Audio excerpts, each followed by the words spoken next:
Welcome.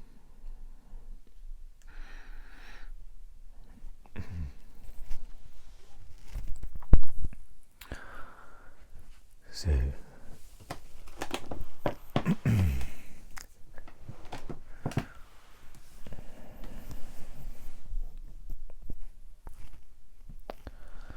going to begin today with the continuation of A New Earth.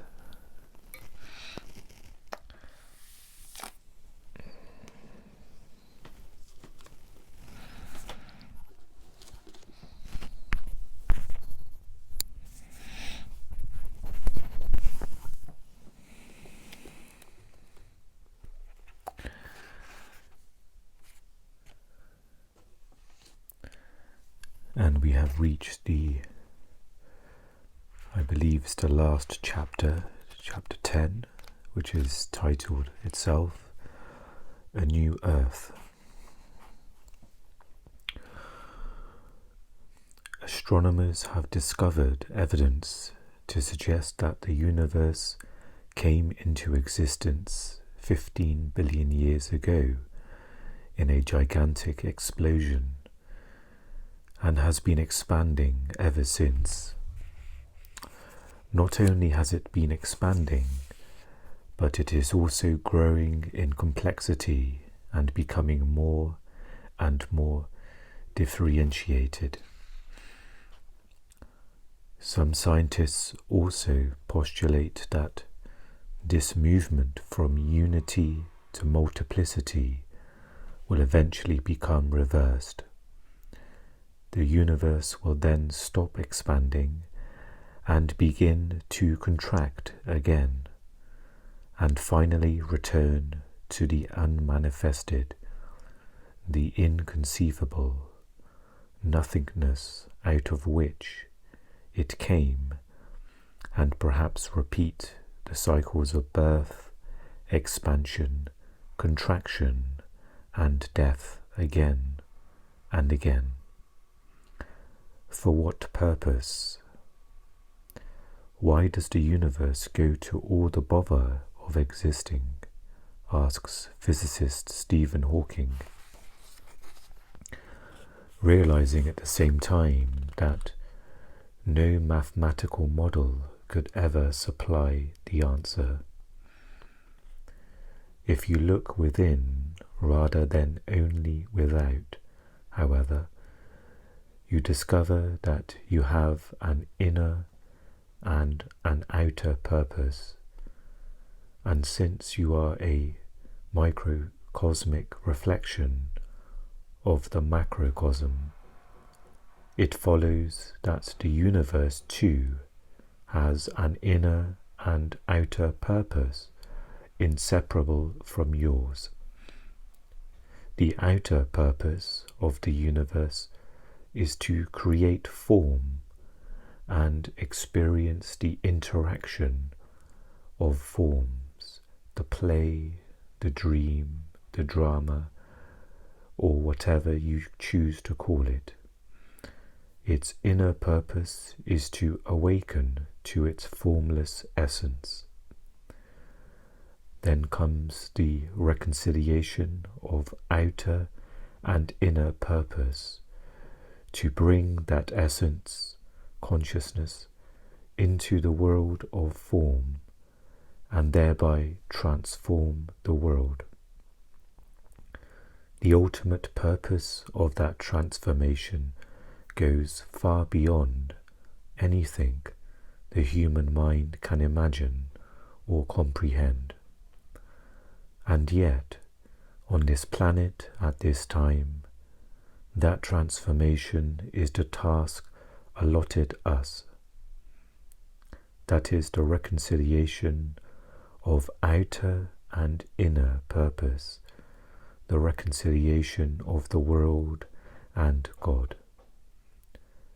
Before we look at what relevance the expansion and contraction of the universe has to your own life, we need to bear in mind here that nothing we say about the nature of the universe should be taken as an absolute truth. Neither concepts nor mathematical formulae can explain the infinite. No thought can encapsulate the vastness of the totality. Reality is a unified whole, but thought cuts it up into fragments. This gives rise to fundamental misperceptions. For example, that there are separate things and events, or that this is the cause of that. Every thought implies a perspective, and every perspective, by its very nature, implies limitation, which ultimately means that it is not true, at least not absolutely. Only the whole is true, but the whole cannot be spoken or thought. Seen from beyond the limitations of thinking, and therefore incomprehensible to the human mind, everything is happening now. All that ever has been or will be is now, outside of time, which is a mental construct. As an illustration of relative and absolute truth, consider the sunrise and sunset. When we say the sun rises in the morning and sets in the evening, that is true, but only relatively. In absolute terms, it is false. Only from the limited perspective of an observer on or near the planet's surface does the sun rise and set. If you were far out in space, you would see that the sun neither rises nor sets, but that it shines continuously. And yet, even after realizing that, we can continue to speak of the sunrise or sunset, still see its beauty painted, write poems about it, even though we now know that it is a relative rather than an absolute truth. So let us continue to speak for a moment of another relative truth, the coming into form of the universe and its return to the formless, which implies the limited perspective of time, and see what relevance this has to your own life. The notion of my own life is, of course, another limited perspective, created by thought, another relative truth. There is ultimately no such thing as your life, since you and life are not two but one.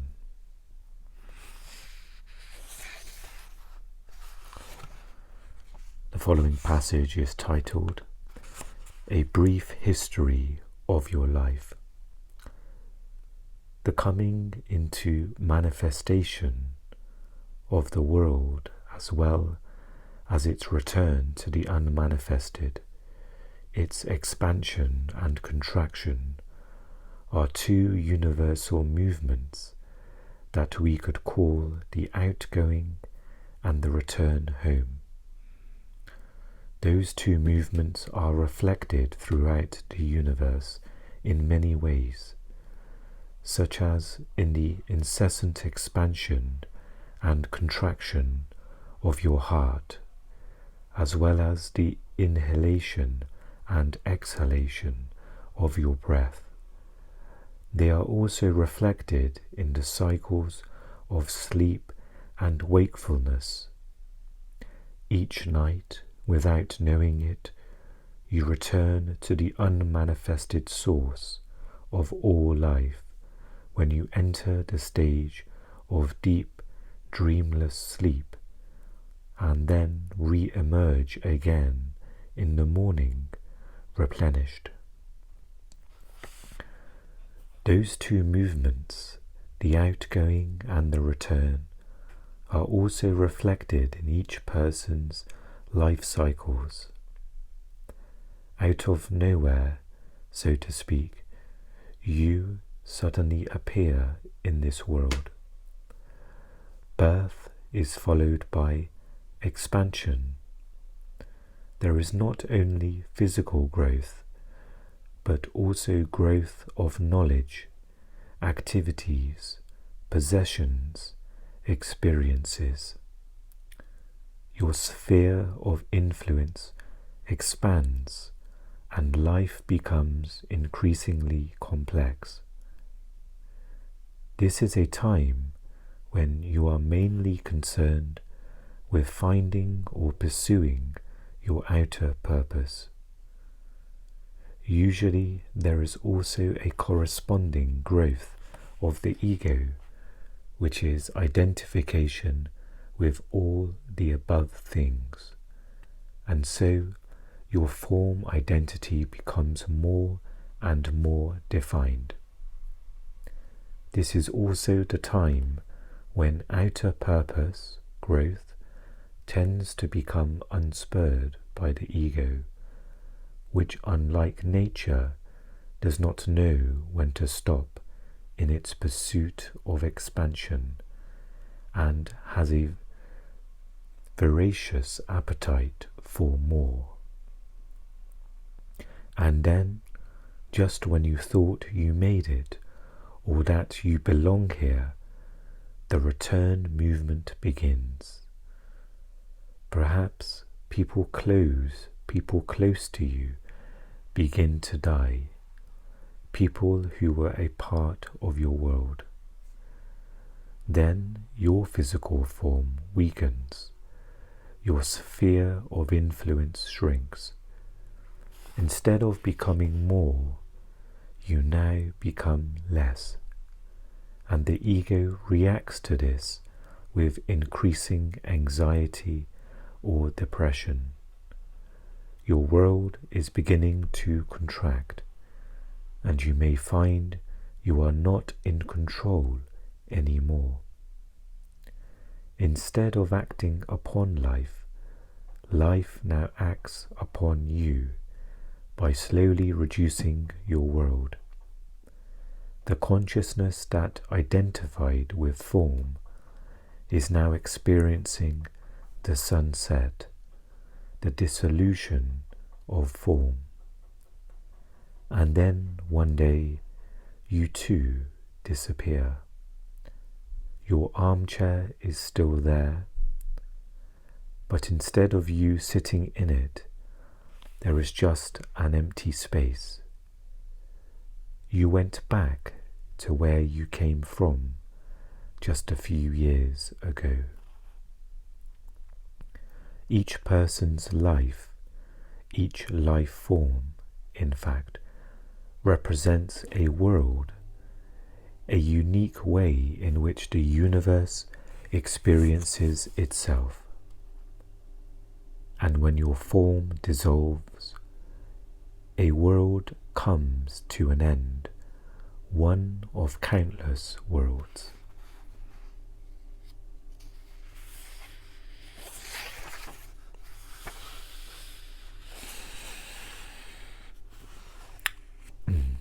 So I'm going to pause it there for the time being. I'm noticing my energy, so part of me would like to read on and to continue progressing towards the end of this chapter and book, but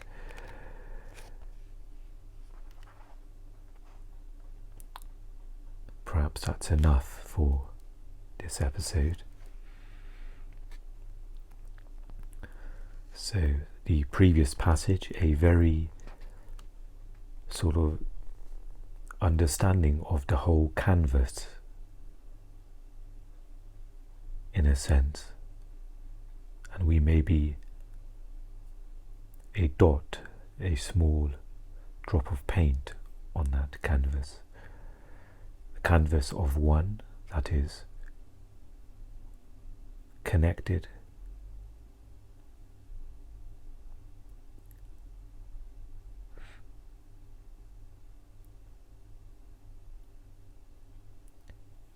and perhaps reading about the big picture, or if this is given to the mind, then I can imagine there may be thoughts of what's the point, or perhaps thoughts of sadness. The nature of mind, of the separate self, the ego, it wants to stand out. It wants to make a difference, to do something important.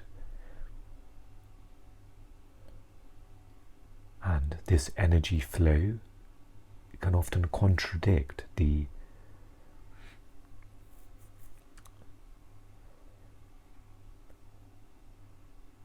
sort of graceful totality that has an easy flow, where there is no place for the mind to be important.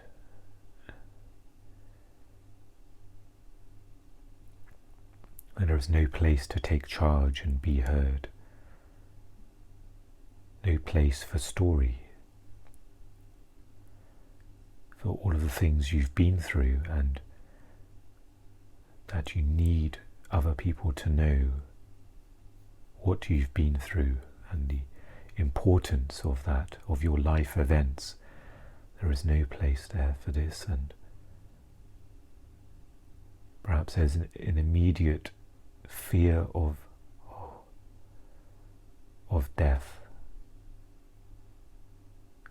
of the ego.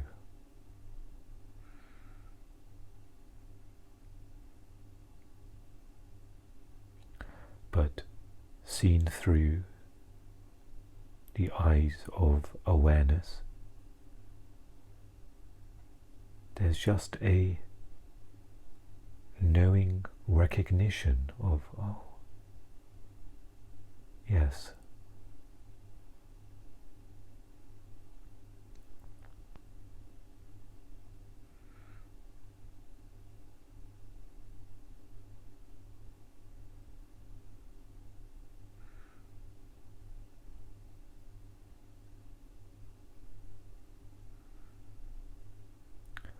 I find the analogy of sleep a useful one,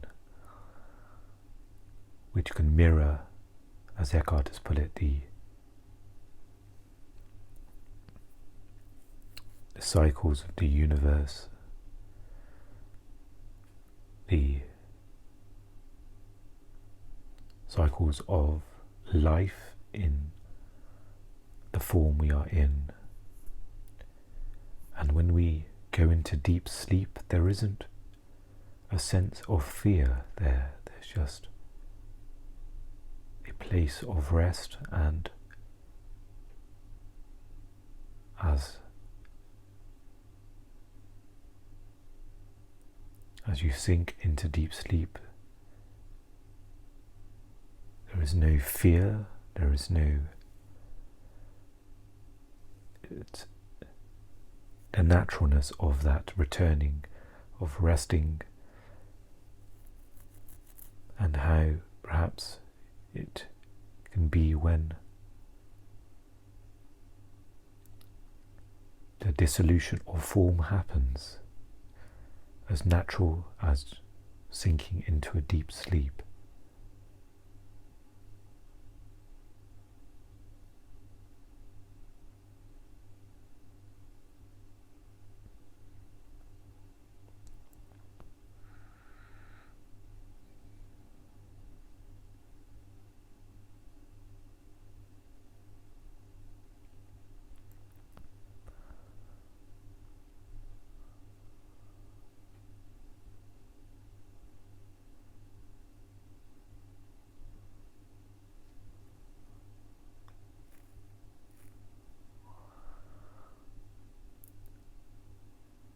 is a pointer that Eckhart has mentioned. I'm not sure if it's been mentioned in this book, but it's been mentioned in one of his videos or audios. That is the pointer of die before you die. So another way to say it is become free.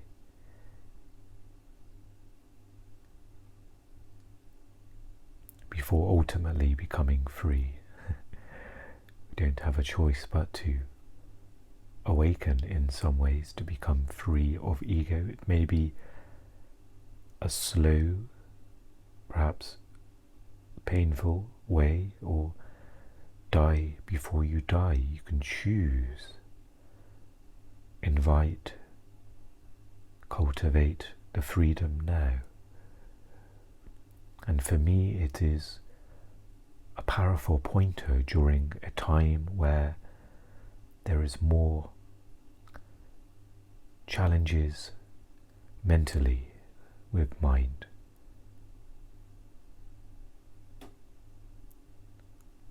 Even though the words come out in a calm, clear manner, this is from a place of stillness.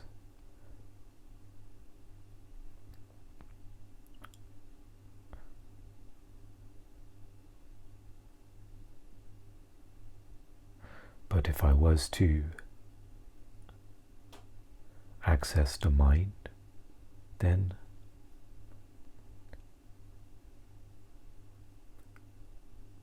there would be the sense of unwellness that's there, waiting.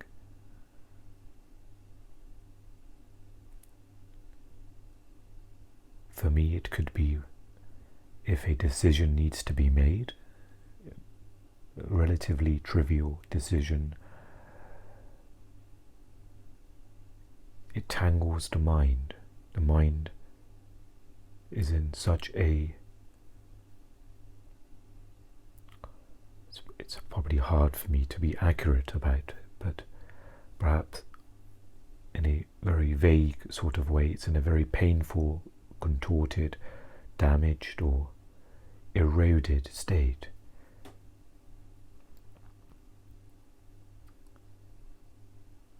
That it has trouble, for example, grasping or formulating a train of logical thoughts to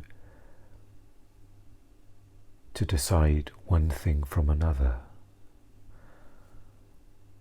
Not sure how else to put it, but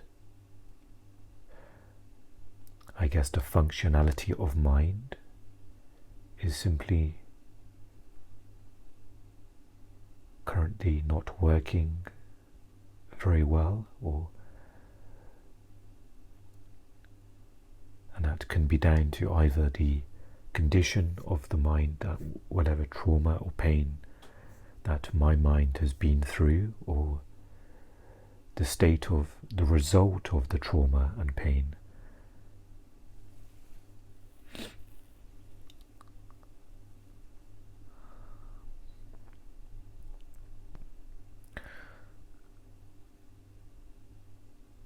So die before you die becomes a lifeline almost to follow that pointer back into stillness when possible, as things are so chaotic or painful, dysfunctional, and the suffering that comes with that, and the stories that are desperate to bloom. The stories in my mind that, well, I won't ever do this in my life, or I won't ever be in a relationship, I won't ever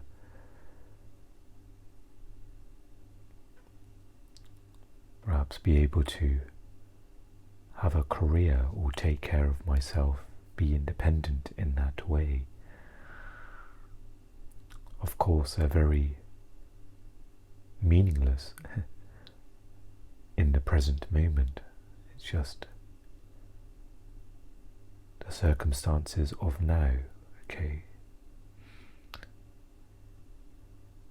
So at times during vulnerability, then those stories can sometimes seep through and begin to fester. Other times they are seen coming from a distance and they are immediately taken care of through returning to awareness again.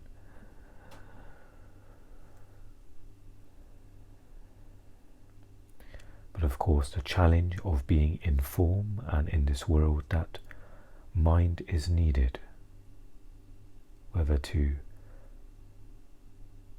have a conversation with somebody, social interaction, making a decision, logical thinking, and interaction with senses when you're walking, going outside, navigating. So perhaps my focus is at the moment to tend to the suffering that those natural things, natural functionality of mind that can bring to me because of the lack or the dysfunctional that the mind presents, where perhaps a smooth running mind, all minds have some wear and tear, almost like cars on the road, but one that perhaps may have more severe wear and tear, then there are more challenges, more for me to address and tend to, whether it's the social anxiety or walking in the park and the sharp, what can be perceived as sharp noises, the result, the impact of that, where the vulnerable mind, it may impact that a lot more than others. So there is the perhaps focus of taking care of the mind and taking care and tending to difficulties that occur as and when they do.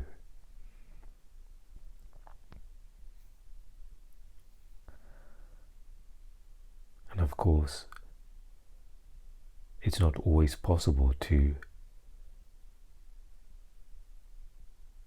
tend to the suffering. Sometimes perhaps the tending to is just to go through the suffering, the dysfunction of the mind, the witnessing of the dysfunction or eroding or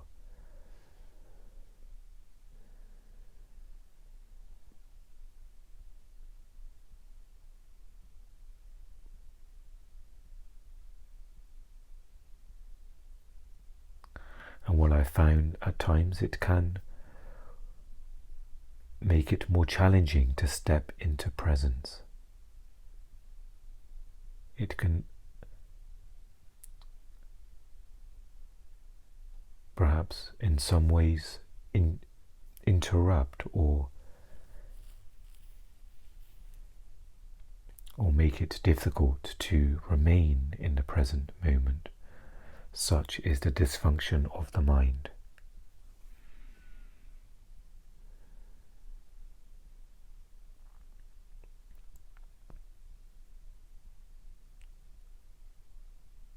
And these are the challenges that are here.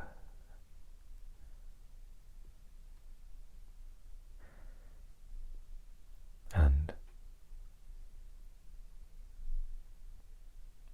again, going to inner and outer purpose. Perhaps for me, more inner purpose. Outer purpose seems to be perhaps shrinking or unclear, but inner purpose, accept this moment as it is. For me, it is the most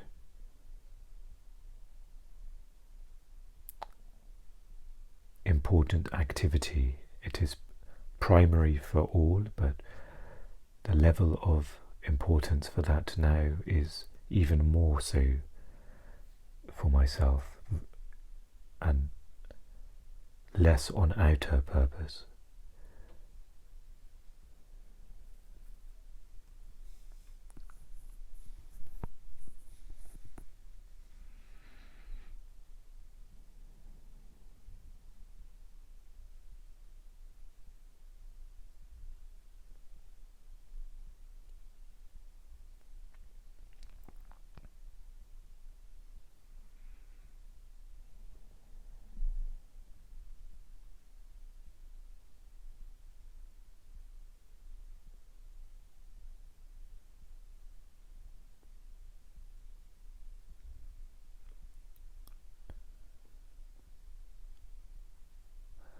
And there is a noticing when presence is not there, or thoughts have taken over or covered up the awareness. Then there is even a wider dysfunction because of the state of my mind in this moment.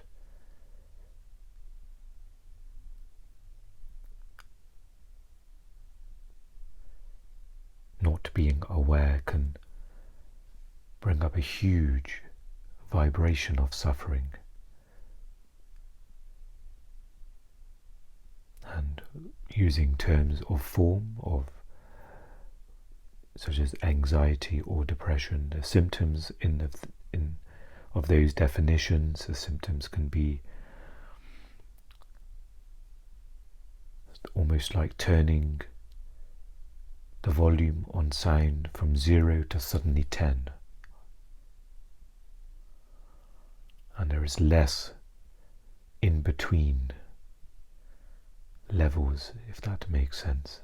It's more extreme for me in this time, and that seems to be perhaps slowly increasing.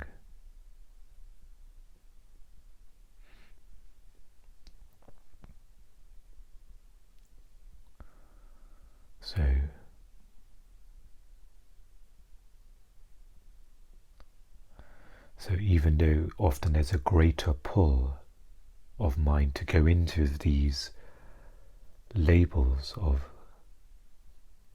somebody who may be mentally unwell, challenged with their mental health, anxiety, depression, and there is a pull from mind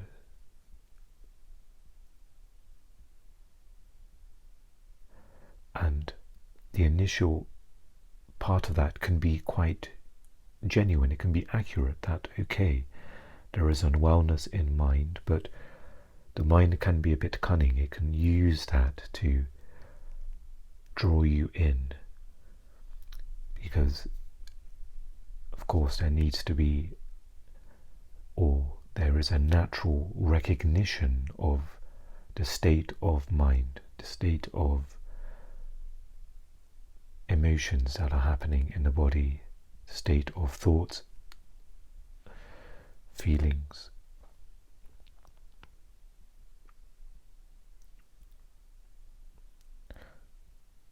But the mind sometimes wants to use the identity of somebody who's been through a lot, somebody who is mentally vulnerable, and on some level this is true, but the identity of that is not. The shape that it wants you to take, instead of the shapeless lightness, freedom of not being contained or shaped in a very taut and tense way. But the mind wants that. It wants definition, as it wants to stand out. It wants me and my story, me and my suffering. So there is an awareness of acknowledging mental health, acknowledging, okay, there are these challenges, what needs to be done now in this moment, but then being aware of the very subtle stepping into identification that's just on the other side, almost like tissue paper. It's waiting, it's there.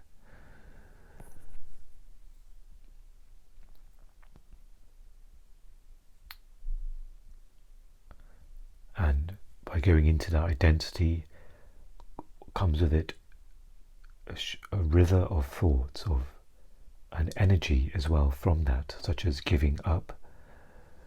Why do I bother living anymore? Things are just getting worse, and huge thought structures.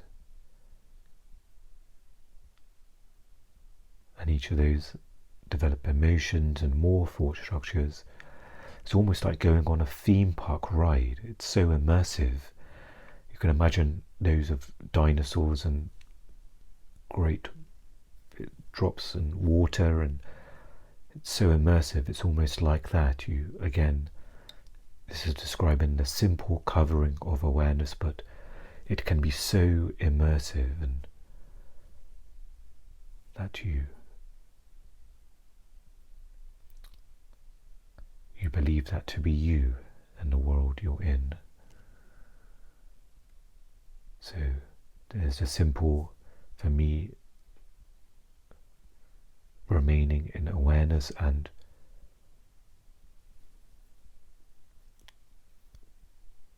being alert to those energies that arise.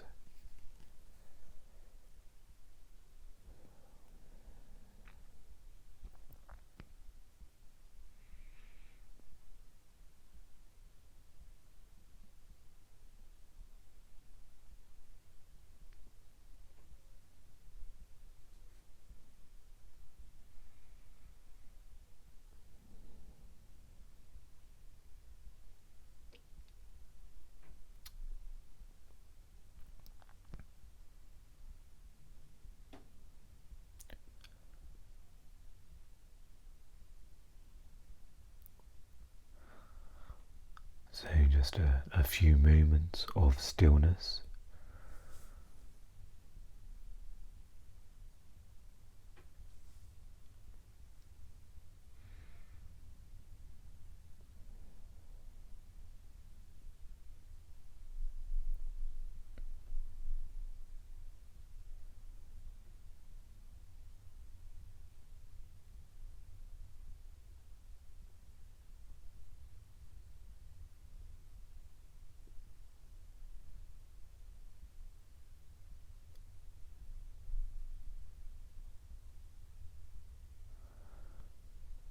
And to leave this episode with the knowing of the river of life, the river of consciousness that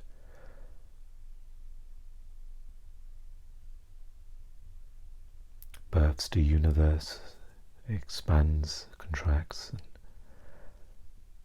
The same with form and the world we live in, with, as Eckhart puts it, our heartbeats, our heart contracting and expanding, our breath, inhale and exhale, all the flow of consciousness, just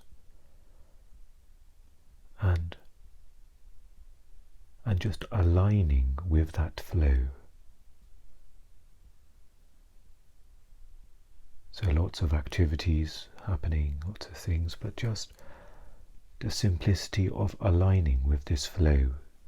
Consciousness is happening, is unfolding and flowing, and we are just aligning with that.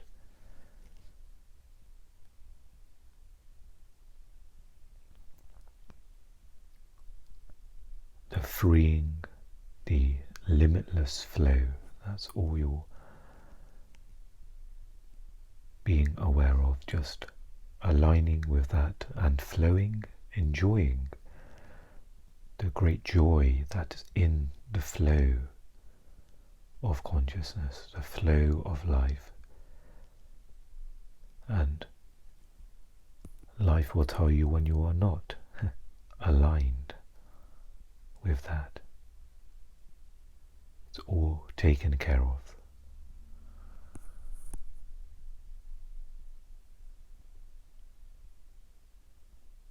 Thank you for joining me for this episode. I wish you well, and I will speak to you again very soon.